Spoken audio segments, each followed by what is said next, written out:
Hey, good morning, friends. It's Joe. Welcome to my scripture reflection for Wednesday, December the 31st, the last day of 2025. I want to wish you all a very happy and healthy and blessed New Year. I'm not much of a New Year's person, I will tell you that, even from when I was very young. It just wasn't a day that kind of juiced me up. It was another day leading to another year, and okay, here we go.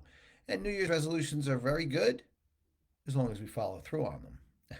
I think that's important. But I would like our prayer today to be centered around praying for peace during this New Year's Eve celebration.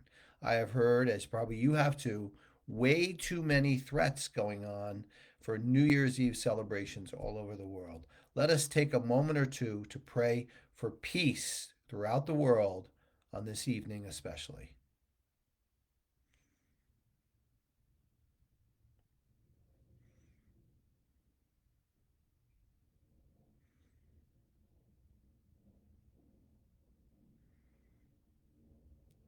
Thank you. Now I will ask you to quiet your minds and hearts as we prepare to hear today's gospel, which is from St. John chapter 1, verses 1 through 7. In the beginning was the Word, and the Word was with God, and the Word was God. He was in the beginning with God. All things came to be through him, and without him nothing came to be. What came to be through him was life, and this life was the light of the human race. The light shines in the darkness, and the darkness has not overcome it. A man named John was sent from God. He came for testimony to testify to the light, so that all might believe in him. He was not the light, but came to testify to the light. The true light, which enlightens everyone, was coming into the world. And the Word became flesh and made his dwelling among us. And we saw his glory, the glory of the Father's only begotten Son, full of grace and truth.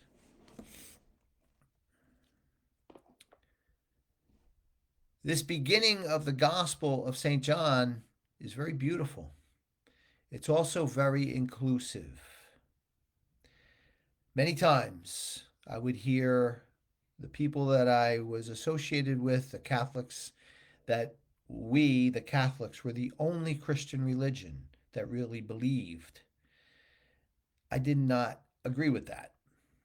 All people, whether you're Christian or not, that read the Word and believe the Word and act on the Word are true believers of God.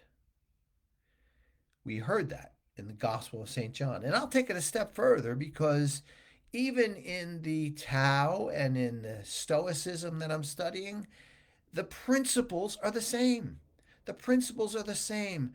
Good living, forgiveness, they're all the same. So I think the first thing we should seek to do as we enter into a new year is to understand this very important fact. The Word, especially looking at the New Testament and the Gospels and what Jesus said and did, is so inclusive of so many people who want to make the better of their lives for themselves and for others. And they do that by their thoughts that become words, that become actions. And it's so important for us to realize that. Now, let's step back a moment and say the obvious. None of us are Jesus. He was the only perfect one that walked this earth.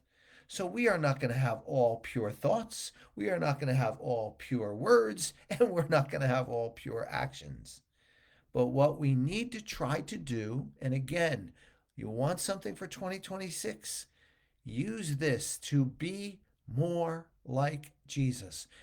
Have less impure thoughts, words, and actions, and more kindness, compassionate, loving, respectful thoughts, words, actions. And remember, it has to go in that order: thoughts, words, actions.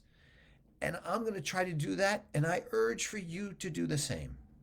This is something that when we look at the world today, and I say it too, and we say, oh, there's all these challenges. I started out by saying that there's all these threats about New Year's Eve, and can sit there easily and throw our hands up and say, what can I do about it?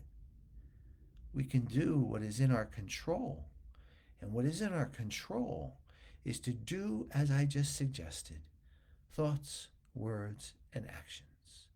And then, as we heard from the gospel evangelist, St. John, what happens? The light shines brightly. The light shines brightly within our own mind and heart, within our own attitude. And then, as we enter any dwelling, any group of people, any group of animals, whatever it may be, they're going to be drawn to our light. And isn't that a beautiful thing and a beautiful endeavor to seek out, to really work at, and realize that, yes, when we understand that the Word became flesh in Jesus and then by nature came into us, and we have that ability, what a beautiful gift, what a beautiful way to start every day and every year. My friends, that's my message for you on this New Year's Eve. I hope it was helpful for you. I always appreciate your comments and your thoughts, but I always appreciate your presence here with me. I want to wish you and your loved ones a very blessed Wednesday and New Year's Eve, and I look forward to seeing you back here on Sunday with another scripture reflection. Take good care.